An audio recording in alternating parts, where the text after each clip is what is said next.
So, that's how kind of just, I don't know, I have all these weird things happen in my life that, I don't know, sometimes I just wonder. So, I was raised Catholic, very strict Catholic, and I'm an apostate now. That means one who has forsaken their religion. I did that when I was really feeling like I just didn't, I couldn't get on board with the fact that there was a Santa Claus in the sky who was going to torture me for forever because of how I am. And just some of the different things were just, I don't know, in my opinion, just kind of tales of a sick sadist and not a loving God. And I realized early in life that what was written down in a book 2,000 years ago has been messed around with. And, humans change things over time. Geez, we can see that. Oh my God. We're not even, I don't even know how many years ago slavery ended and World War II ended, and look at how much confusion over just those two things. And it hasn't even been 500 years or 1,000 years. So these things, they get manipulated over time by humans, and humans are infallible. And I realized that at an early age. And I also remembered this one thing that they said in Catholic school, which is the devil will trick you into worshiping him. So, okay. So I kind of just was like, I'm done with this. I actually spent a lot of time then. I used to go to like parks, and I would go kayaking on a lake, and I just figured, if there's a God watching me and he's omniscient, then he knows when I'm sitting in those pews that I'm just bored and I'm uncomfortable and I can't wait to get out. And what would be a better way to actually honor a God who created this world for me than to go out and appreciate it and actually enjoy it? So that's what I did for a long time. And over years, everything changed. I moved hard away from the construct that we have of the Abrahamic angry, mean God and all that other stuff. And so I don't know what I believe. I think at this point I believe in something more along the lines of emergence theory, which is the emergence of consciousness and things like that. There's other really interesting things that I've been studying when it comes to like space-time, and how black holes work, and normal space disks with an infinite. There's crazy stuff happening, and it's stuff that I'll never understand because it's like quantum physics and stuff like that. But I have enough background in the tech, in my hobbies, that I can kind of follow what they're saying. So I don't know. There's just things that make me question existence at times. Especially certain events that have happened in my life. So, for example, me being willing to go and push and put myself on blast, that comes from literally my childhood. I knew I had to walk into the viper pit, and I knew I was going to get attacked every single day, and I just had to do it. I didn't have an option. And kind of like right now, and I see that the stuff happening that I'm talking against, I don't really care. I don't really care anymore. It's not really about me at all. It's that thing I have to do. It's that thing that I'm just now obligated to do. And I don't really care what someone might throw at me as a rock. I just don't give a shit anymore. And so that was like, my life, and I feel like forging me. And I've always been really scared. So sometimes I wonder if I'm in this body because I have that inner courage to put myself out there. But if I was in a smaller frame, I don't know that I would have that. And I don't know. Maybe it's just me making meaning of things. I have no idea.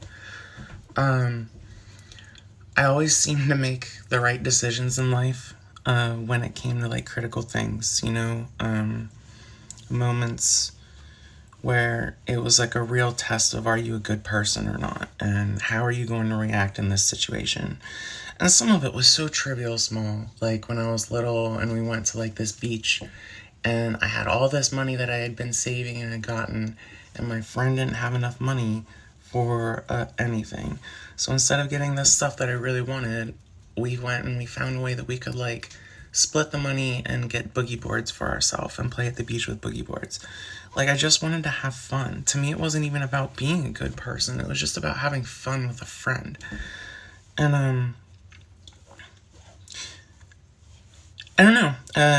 Later in a lot of instances where I should have died, I didn't somehow, for some reason.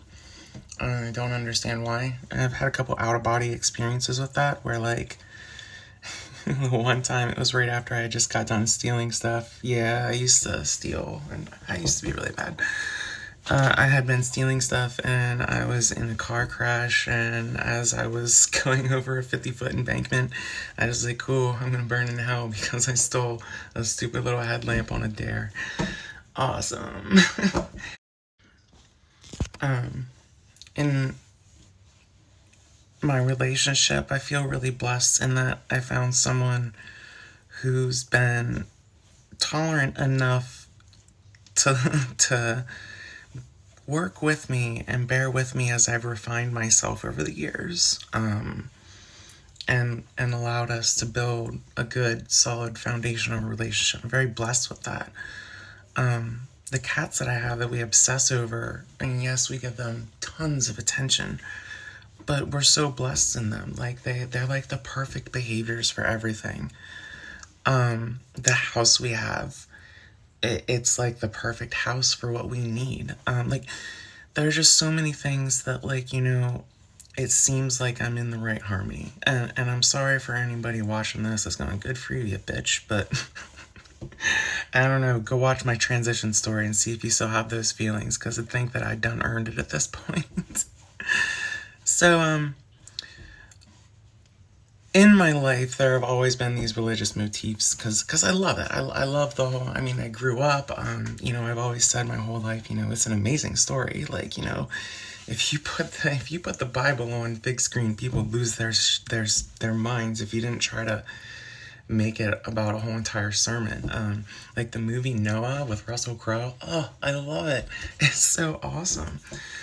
And so I have like that iconography and stuff on me. On my knees, I have a little skeleton guy that's supposed to be a death reaper, and then like on the other knee is like this little angel thing. And I used to have a Trinity symbol on the back of my neck, but it's faded out. I have the angel now. I actually have 2 rosaries. I have a lot of religious paraphernalia and knowledge. And this brings me to what I actually wanted to talk about this morning, and why I even wanted to post something, because it was something I was looking into last night that was just really fascinating as I've been working on my back piece and the plans that I want for my back piece. And it's just one of those weird things that just sit there and just like, this is just kind of weird. And so, I don't know how many of you have seen my back piece, because I'm posting this cross-platform, and I don't know if I posted my back piece wherever I'm posting this. But it is a really big Baphomet. It is like huge, it takes up my whole back. It's like really, really big. I decided to get it as something to counter the biblical angel with the Trinity symbol. And at the time when I decided to do it, because I actually bought the art piece off someone and got the, and like, obviously I'm working on ink everywhere, and I found this art piece, and I bought it off the person. I said, can I get this as a tattoo? Do I have your permission? And they're like, yeah. So I sent them extra money just as like a thank you for the artist. This was all before I even had been looking into any of the stuff that I recently started posting on. This was just months ago. I've been waiting for this tattoo for a while. And obviously now, if you've been following my stuff, you see a major change in the content that I'm putting out there. And at one point, I just was like I never researched Baphomet. I 100% was just doing it because it was a giant demon that's and just a giant hermaphroditic demon. That's what I was putting on my back. I'm like, what better for a trans chick to have as a demon? You know what I mean? And at one point in time, my artist and I were talking about the hands and making sure we had them in the right places because there's meaning and stuff and significance. So, in my downtime, I was looking into Baphomet and trying to understand all the things and where Baphomet came from, and it's so freaking interesting. And it just is, like I said, it's those things that make you say, huh. So, Baphomet was actually, it was referenced a lot in old texts and stuff, and even back to Greek text. One of the there's like notes about travels to Egypt where they worshipped a goat god, and women having sex with the goat gods and the child deity Baphomet born. There's a whole bunch of stuff to it. There even is some influence from Islam because Muhammad is Baphomet in France, and then Baphomet is along that. So there was some influence of the different languages around that time as well. But really, it was hearkening back to this figure of duality that the Greeks had written about. And there's so much symbolism with Baphomet, and I didn't even know it. So the hand symbols are up to the air and down to the ground. And this is what I say, it's just so weird. So the Baphomet, the hands to the sky meant kindness and love, and the hand to the ground is justice and limit. So holy shit.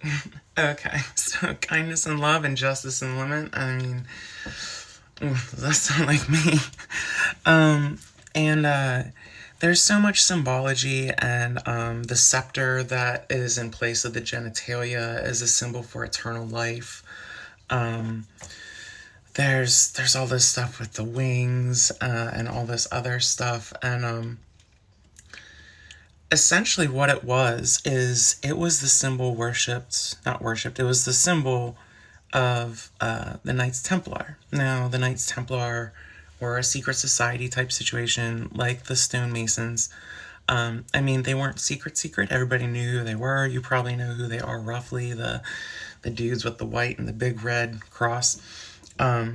They were charged with the Crusades. Not the greatest time in the chapter, but they were also charged with protecting pilgrims on pilgrimage to the Holy Land. Like, there's good and bad to every major organization throughout time, right? So Baphomet was their symbol, their like secret society symbol. They also did these things because they also had other traditions, and eventually the Knights Templar were seen as heretical, despite them defending pilgrims, despite them fighting in the Holy Wars, despite them relocating the Ark of the Covenant, despite them relocating the Holy Grail. All those are supposedly things. But the problem is that some of the practices that they had, because they used a lot of symbology, started to look heretical. For example, Baphomet, a giant demon. Now, to the people who saw it as a symbol of kindness and love, justice and restraint, and all the other symbologies that it has, because I can't remember them all. Eternal life, like all these different things. Even the crown of fire means something. I can't remember. People aren't going to see that. They don't see that now. They just see a demon. Another thing that the Knights Templar would do as practices before they went out, they would spit. They would have initiation rites of spitting on the cross. This is speculated to be as preparation for the things they were going to have to do in the name of protecting the children of God. So it's pretty interesting. Essentially, the Knights Templar were knowingly willing to defile themselves to protect the children of God. So as I was looking for different things, excuse me, to finish up my back piece, because originally I was going to put a Ouija board back there, and I was going to put like "Deliver Me From" and like just kind of be edgy with that or whatever. But I'm not doing that anymore. Next weekend is my next appointment. We're doing all the line work and stuff first. So what I'm actually getting in the backdrop of it, and this was one of the favorite. So the Knights Templar had a lot of different emblems that they would wear, a lot of different medals and things like that. And one of them, that was one of their favorites, was the Agnus Dei. You might be familiar with that. It's the lamb, the sleeping lamb. So, a lot of times it's a sleeping lamb with a flag, the pennant. It's a white flag with a red pennant, or the red cross in the flag. A lot of times there's a little halo over it. That is the Lamb of God. That is representative of Jesus and Jesus conquering.